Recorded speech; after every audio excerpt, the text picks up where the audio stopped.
మొదటి గ్రంథం మానసిక యుద్ధం. మనసును ఎలా ప్రభావితం చేయాలి, ప్రచారంతో ఒక జాతిని ఎలా గెలుచుకోవాలి అనే రహస్యాలు. రెండవది శరీరశాస్త్రం. మనిషి శరీరాన్ని ఎలా నియంత్రించాలి, ప్రాణాన్ని నిలిపివేయడం, మళ్లీ జీవం పోవడం వంటి రహస్యాలు. మూడవది జీవశాస్త్రం. సూక్ష్మజీవులు, రోగాలు, ఔషధాల శక్తి ఇవన్నీ ఇందులో ఉన్నాయట.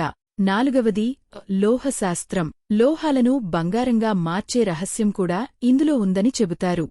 ఐదవది సంప్రేషణ శాస్త్రం. మానవ సమాజంలోనే కాక భూమి వెలుపల జీవులతో కూడా సంబంధాలు పెట్టుకోవడంపై రహస్యాలు. ఆరవది ఖగోళ శాస్త్రం. గురుత్వాకర్షణ రహస్యాలు, గగనయానం, గ్రహాలపై జ్ఞానం. ఏడవది కాంతి శాస్త్రం. ప్రకాశం శక్తి, అద్దాల రహస్యాలు, అదృశ్యమయ్యే విద్య. ఎనిమిదవది సామాజిక శాస్త్రం. సమాజాన్ని ఎలా నడిపించాలి, ఎలా నియంత్రించాలి అనే మార్గదర్శకాలు. తొమ్మిదవది కాలజ్ఞానం. భవిష్యత్తు ఎలా ఉంటుంది, కాలాన్ని ఎలా అంచనా వేయాలి అనే గోప్య జ్ఞానం. ఈ 9 గ్రంథాలను తరతరాలుగా రహస్యంగా కాపాడుతూ వచ్చారని కథ.